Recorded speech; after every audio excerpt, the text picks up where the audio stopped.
안녕하세요, 공병호입니다. 오늘 수업할 내용은 사물인터넷에 대한 내용입니다. 5주차에 사물인터넷에 대해서 공부할 건데, 그 첫 번째 시간으로서 사물들의 커뮤니케이션, 이 내용을 배워보도록 하겠습니다. 수업을 저와 함께 하시면서 사물인터넷이란 무엇인가, PC 기반의 인터넷과 사물인터넷의 차이는 과연 무엇인지, 센서라는 말이 많이 나올 텐데 사물인터넷에서 센서는 어떤 역할을 하는지, 마이크로 프로세서와 앱이 사물인터넷에서 하는 기능이 무엇인지, 이러한 점들에 대해서 궁금증을 가지시고 수업에 함께 임해 주셨으면 감사하겠습니다.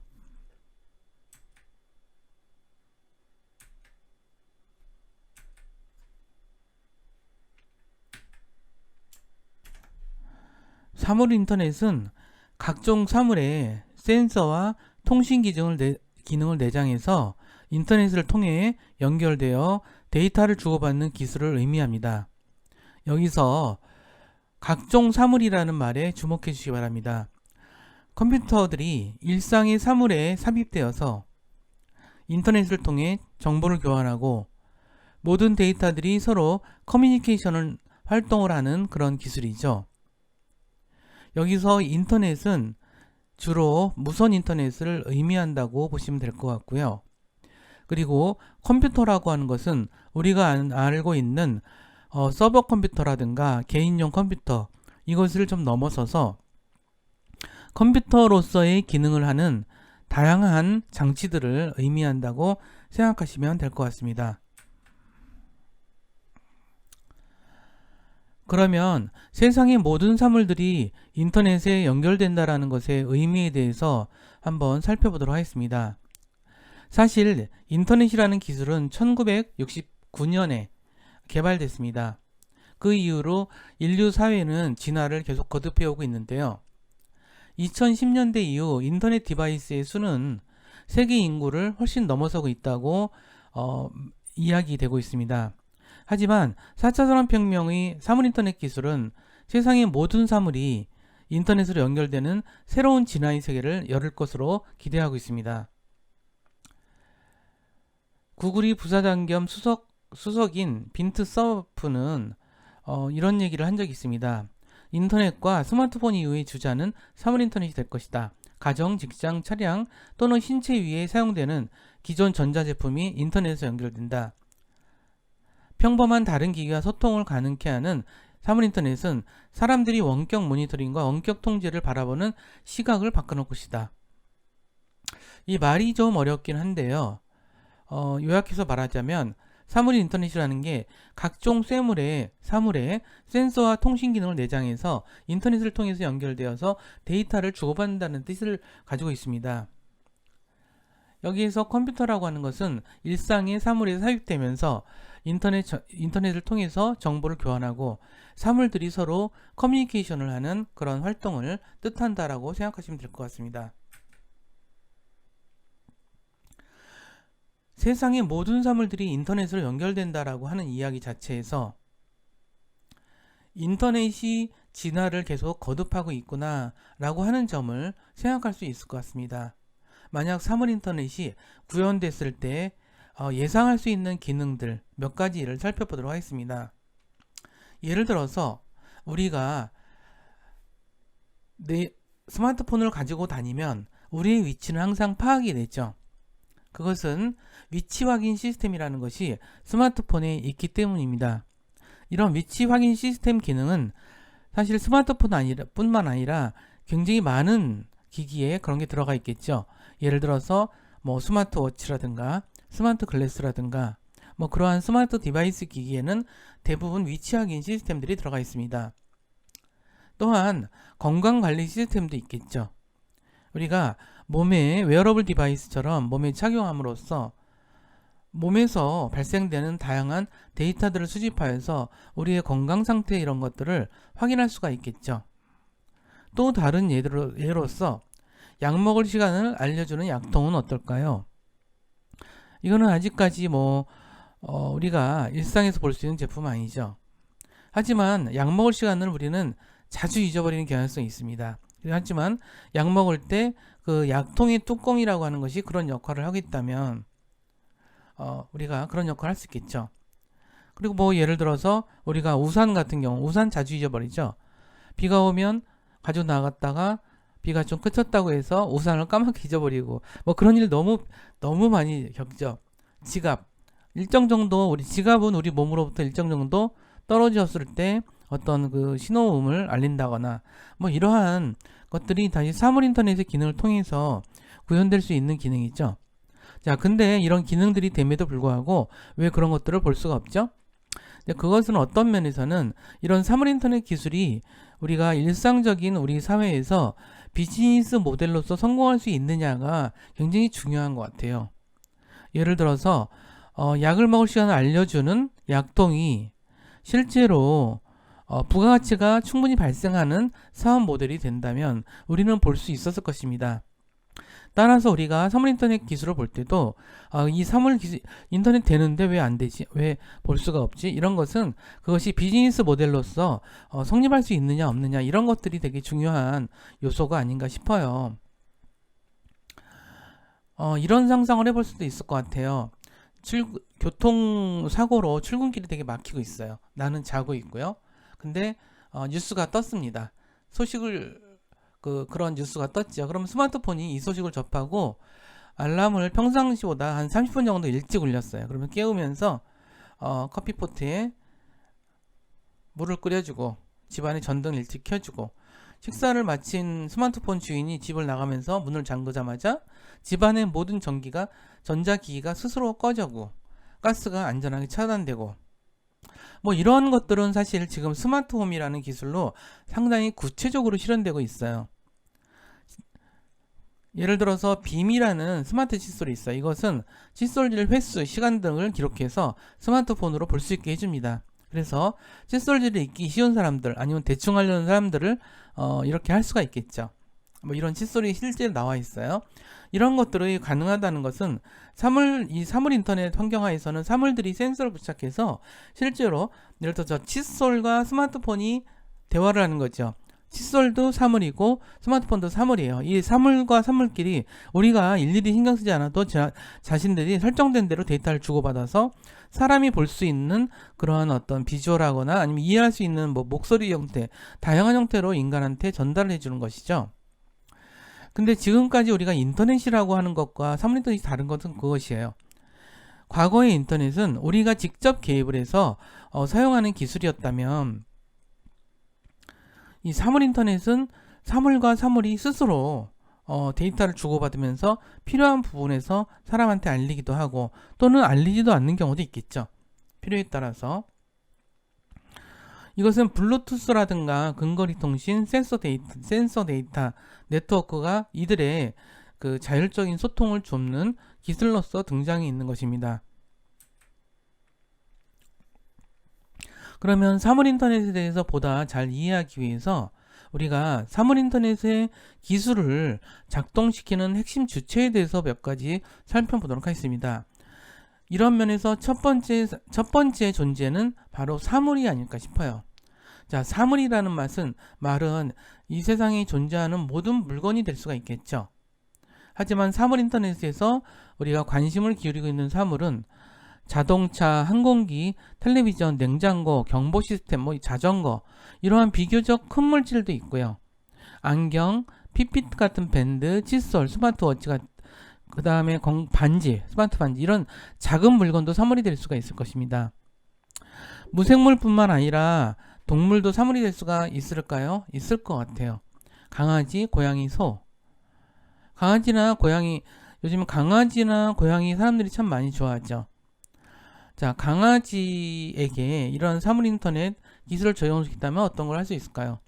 대개의 경우 집에서 강아지가 혼자 있는 경우가 되게 많죠. 이랬을 때 강아지가 상태가 어떤지를 체크할 수도 있겠고 아니면 이 강아지의 상태에 따라서 우리가 어떤 기기를 작동시켜서 뭐 먹이를 준다거나 뭐 물을 준다거나 아니면 강아지한테 어떤 자극을 줘서 혼자 있더라도 정신적으로 좀 힘들지 않게 도와주는 일에도 쓰일 수가 있겠죠. 뭐 이런 것들은 굉장히 많을 것 같아요. 소도 마찬가지죠. 소를 되게 많이 키우고 있다면 소를 굉장히 많이 키우고 있어요. 그러면은 그 소한테 그런 칩을 부착한다면 그 소가 있는 위치라든가 소의 건강 상태 이런 것들도 체크가 될 수 있겠죠. 사물인터넷은 이와 같이 농업 부분에도 굉장히 많은 그 할 수 있는 일의 가능성이 있다라고 예상할 수가 있어요. 그리고 이 부분에 대한 연구를 굉장히 지속적으로 해나가고 있죠. 우리나라는 사실 그 제조업과 농업이 여전히 산업에서 되게 중요한 비중을 차지하고 있는 나라이기 때문에 이런 부분에서 제조업뿐만 아니라 농업에서도 사물인터넷 기술을 적용시키기 위해서 지금도 되게 많은 분들이 노력을 하고 있는 걸로 알고 있습니다. 사물인터넷의 핵심 기술을 이루는 것 중에 하나는 또 센서일 것 같아요. 이 센서라고 하는 것은 사실 사물인터넷 이 그 사물인터넷이라는 개념 또는 4차 산업혁명이라는 개념이 등장하기 훨씬 전부터 이 센서라는 개념은 계속 있어 왔어요. 그러니까 무엇인가 센서는 어떤 거를 측정하는 거죠. 온도를 측정한다거나 아니면 물의 위치를 측정한다거나 비의 양을 측정한다거나 아니면 뭐 오염도, 공기 오염도를 측정한다. 이런 것들이 다 센서 기술에 의한 거거든요. 센서 기술의 역사는 굉장히 길어요. 그래서 보통 우리 같은 일반인들은 이런 센서에 대해서 뭐 이렇게 자세히 알지 못하죠. 이런 기계공학과라든가 이런 쪽에서는 많이 아는 부분이지만 이런 그 센서는 기본적인 역할이 어떤 내용, 어떤 상태를 감지하고 그걸 데이터로서 수집을 해서 그것을 이제 그 측정하는 그런 기능을 가지고 있죠.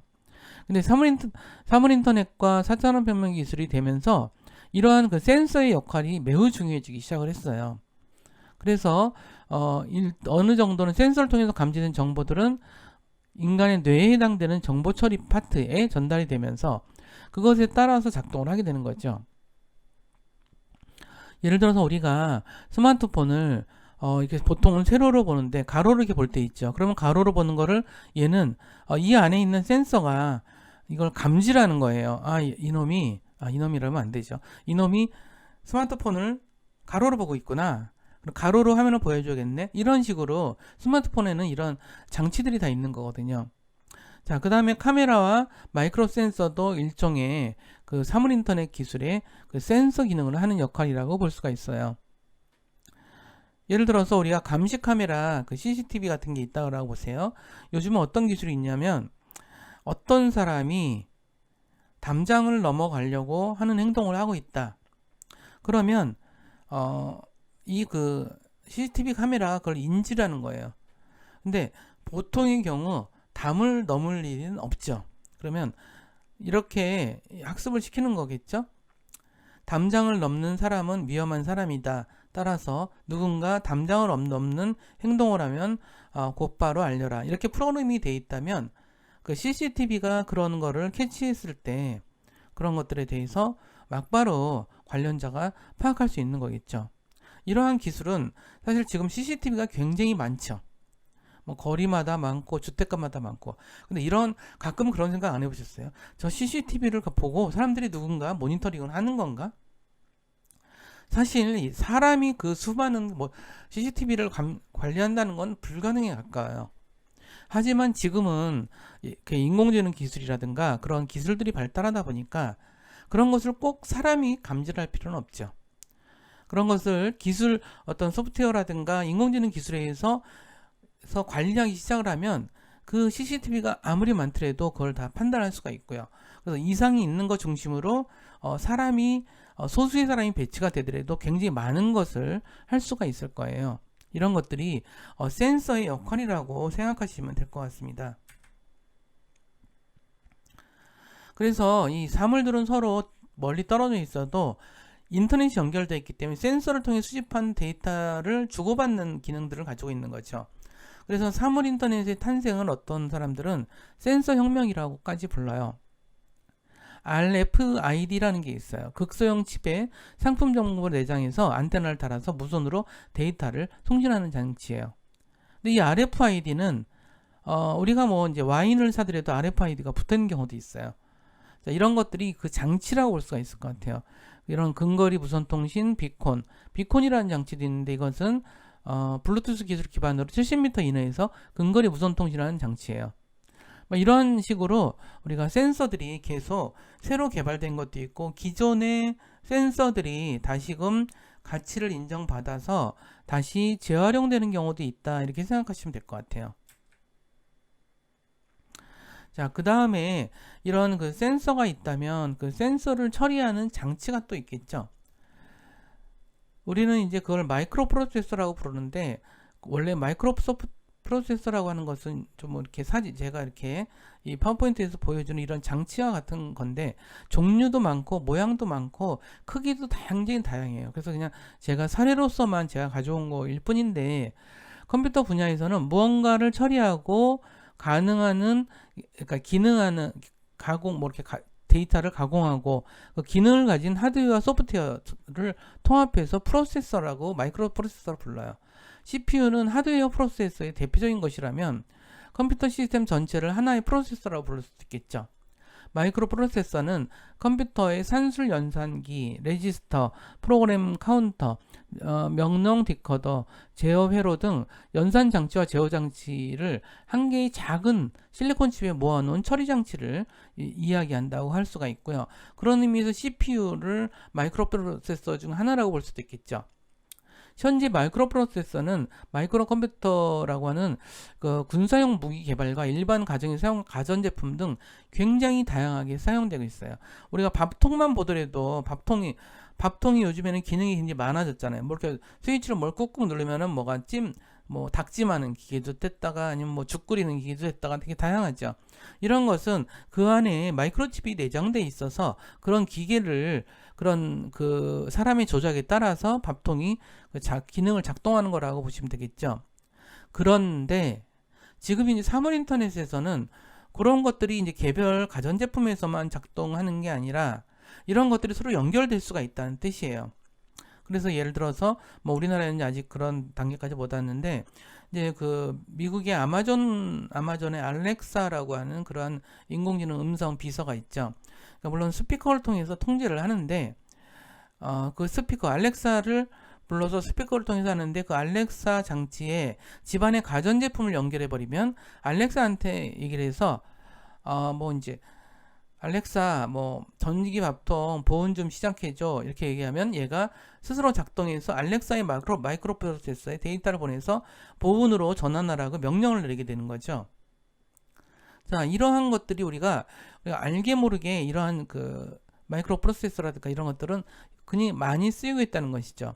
그러니까는 이러한 어떤 사물 인터넷 기술조차도 되게 그동안 축적되어 오는 굉장히 많은 기술들의 집합에 가깝다라고 생각하시면 될 것 같아요. 그래서 이 마이크로 프로세서 칩도 굉장히 다양해지고 있다. 크기도 달라지고 있고 기능도 다양해지고 있고 모양도 다양해지고 있고 이제 그런 면에서 우리가 이제 뭐 여러 가지 장치가 개발되고 있는 것들도 이 마이크로 프로세서와 대단히 관련성이 많다 이런 점들에 대해서 잠시 생각을 하셨을 필요가 있는 것 같아요. 그러면 우리가 이런 그 사물 인터넷에서 되게 중요한 기술 중에 하나는 네트워크 기술인 것 같아요. 자, 우리가 인터넷이라고 하는 것에 대해서 원초적으로 생각한다면 애초에 1969년에 인터넷 기술이 개발된 것이 왜 그렇게 사람들이 대단하게 보냐면 컴퓨터와 컴퓨터가 서로 데이터를 주고받을 수 있는 기술이 개발된 것이었기 때문인 거거든요. 그렇죠? 그래서 이 사실은 정말 대단한 일이었어요. 그러면 우리가 이 개념으로 보자면 우리가 컴퓨터에 보통 요즘에 컴퓨터를 사용하시는 분들은 컴퓨터를 통해서 기계에 명령어를 내리죠. 프린터 같은 경우에다가 프린터에다가 뭘 프린터하라 연결을 하죠. 그러면 그 컴퓨터와 프린터 사이에 어떤 케이블이 연결되어 있죠. 요즘은 무선으로도 많이 하지만 전통적으로 뭐 그 선을 연결해서 하겠죠. 그러면 컴퓨터는 그 유선을 통해서 프린터에 명령을 내리는 거예요. 그래서 있던 이 문서 파일에 대해서 출력을 어떤 방식으로 해라. 그러면 그렇게 하죠. 근데 무선인 경우는 어떻게 되는 거죠? 컴퓨터가 무선으로 그 프린터에다가 그런 명령어를 전달을 하는 거예요. 자, 우리가 컴퓨터 기술은 사실 유선의 시대가 있었고 무선의 시대가 있었죠. 근데 지금은 많이들 컴퓨터가 우리가 아는 컴퓨터에서 벗어나면서 스마트폰도 컴퓨터고 스마트워치도 컴퓨터고 막 이런 그 디지털 디바이스들의 굉장히 많은 부분들이 컴퓨터 기능을 내장하게 됐죠. 근데 그러면서 이 데이터를 주고받는 기술들이 매우 발달하게 된 것이고요. 근데 그러다 보니까 이것은 주로 유선을 포함해서 데이터를 주고받는 네트워크 기술은 유선과 무선이 동시에 있죠. 특히 사물 인터넷에서는 무선 네트워크 기술이 매우 중요하다는 거예요. 이것이 되어야만 우리가 원하는 그러한 모든 기능을 사물 인터넷이 수행할 수가 있죠.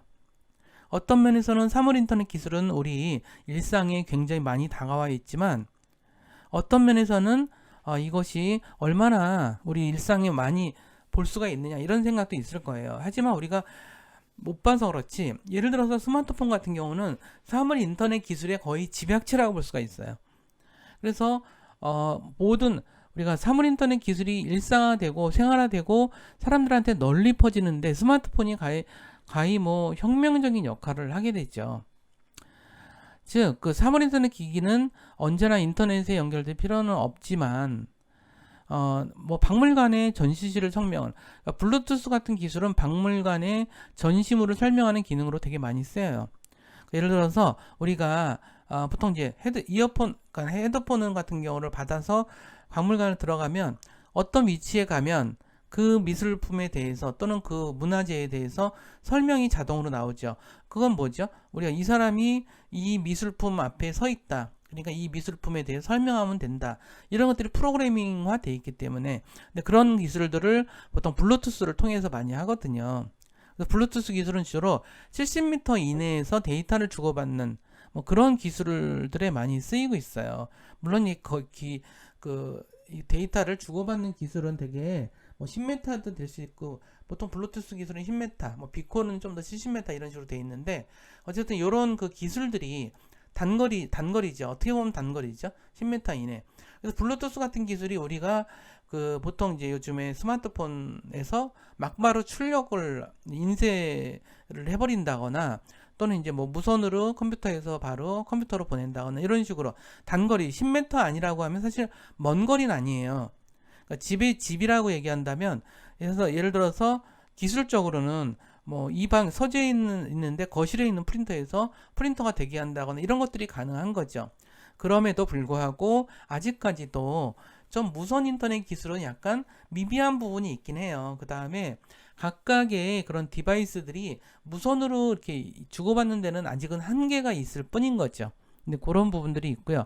그런 면에서 이제 그 4차 산업혁명뿐 아니라 사물 인터넷 기술조차도 우리가 일상화되고 모든 생활에 그 기술이 적용되는 데는 다소 시간이 걸린다는 건 너무 당연한 이야기인 것 같아요.